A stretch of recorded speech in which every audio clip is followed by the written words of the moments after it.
saw something in her.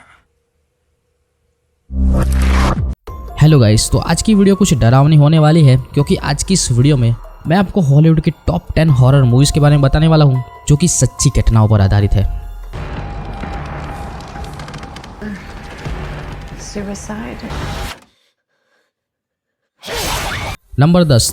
एक 12 साल की बच्ची को एक शैतानी आत्मा पोजेस कर लेती है जब वो ओइजा बोर्ड से खेल रही होती है, जिसके बाद दो प्रीस्ट उस पर एक्सोर्सिज्म करते हैं उस शैतान को बच्ची के शरीर से निकालने के लिए। अब वो शैतानी आत्मा काफ़ी ताकतवर होती है। अब क्या वो आत्मा उस बच्ची के शरीर को छोड़कर जाती है या नहीं, ये जानने के लिए आपको देखनी पड़ेगी 1973 में रिलीज हुई द एक्सोर्सिस्ट। मूवी थोड़ी पुरानी है लेकिन ये आज भी लोगों को डराने में कामयाब होती है।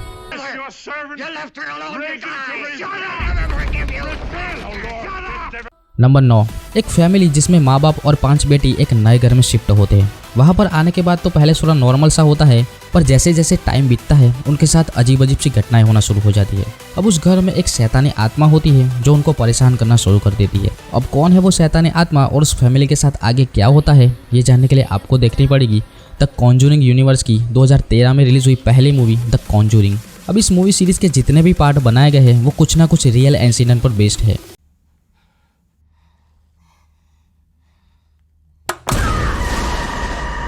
नंबर 8।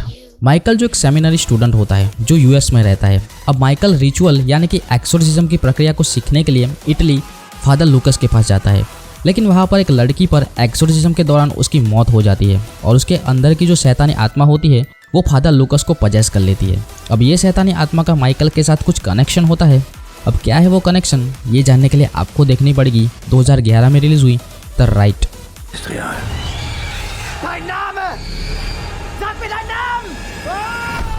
नंबर 7।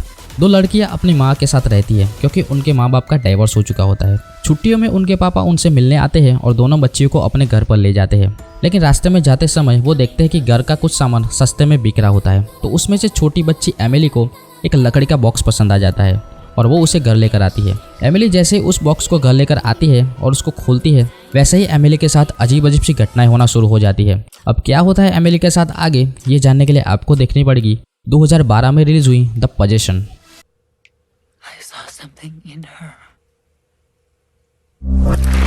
नंबर 6। एक परिवार जो एमिटिविले नाम के घर को जो काफ़ी सस्ते दामों में मिल रहा होता है उसे खरीदता है, लेकिन उस घर में कुछ टाइम पहले काफ़ी भयानक वारदात हुई होती है जिसमें वहाँ पर रह रहे एक परिवार के सारे सदस्यों को गोली मारकर मार दिया जाता है। और उनके कातिल को जब पकड़ा जाता है तो वो बताता है कि उसे उस घर की दीवार में से एक आवाज़ आती थी जिसने इन सबको मारने के लिए कहा था। अब दूसरा परिवार जो इन सब बातों को जानता था फिर भी उन्होंने इस घर को खरीदा था, लेकिन जैसे ही वो लोग इस घर में शिफ्ट होते हैं उनके साथ अजीब अजीब सी घटनाएं होना शुरू हो जाती है। अब आगे की कहानी जानने के लिए आपको देखनी पड़ेगी 1979 में रिलीज हुई द एमिटिविले हॉरर। नंबर 5। जॉन और मिया नाम के एक कपल जिसमें मिया प्रेग्नेंट होती है, उसे उसका हस्बैंड जॉन एक डॉल गिफ्ट करता है। अब उस डॉल के घर में आने के बाद उनके साथ अजीब अजीब सी चीज़ें होना शुरू हो जाती है, तो वो लोग इस घर को श्रापित मानकर उसे छोड़ देते हैं और उस डॉल को जॉन कचरे में फेंक देता है। वो लोग दूसरे घर में शिफ्ट होते हैं, लेकिन वो पुराने सामान को जब खोल रहे होते हैं तो उन्हें वही डॉल फिर से मिलती है, लेकिन इस बार वो उस डॉल को अपने साथ रखते हैं और फिर से उनके साथ अजीब अजीब चीज़ें होना शुरू हो जाती है। और ये डॉल और कोई नहीं एनाबेल डॉल होती है। आगे क्या होता है इसके लिए आपको देखनी पड़ेगी 2014 में रिलीज हुई एनाबेल। नंबर 4।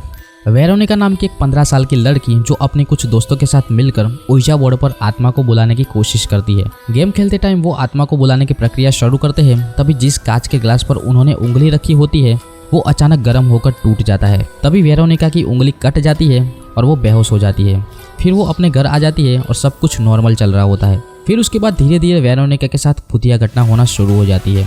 अब आगे की स्टोरी जानने के लिए आपको देखनी पड़ेगी 2017 में रिलीज हुई वेरोनिका। नंबर 3।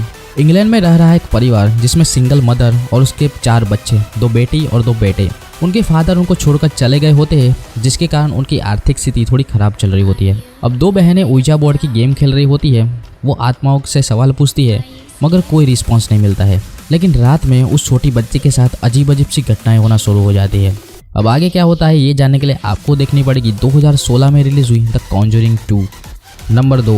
ये कहानी है एमिली रोज नाम की एक लड़की की जिसे शैतानी आत्मा पोजेस कर लेती है। फिर उसके साथ डरावनी घटनाएं घटना शुरू हो जाती है। फिर उसके बाद एक फादर द्वारा एक्सोर्सिज्म के दौरान उसकी मौत हो जाती है, जिसके बाद पुलिस उस फादर को अरेस्ट कर लेती है और ये केस कोर्ट में पहुंच जाता है। जैसा कि सभी को पता है कि कोर्ट इन भूत प्रेतों को नहीं मानता है। अब एमिली की मौत कैसे हुई ये जानने के लिए आपको देखनी पड़ेगी 2005 में आई the exorcism of Emily Rose. Number 1, एक छोटा बच्चा जिसे एक शैतान पोजेस कर लेता है, जिसके बाद उस पर एक एक्सोर्सिज्म किया जा रहा होता है, जिसके बाद उस लड़के की बहन का बॉयफ्रेंड उस शैतान को उसके अंदर आ जाने के लिए कहता है।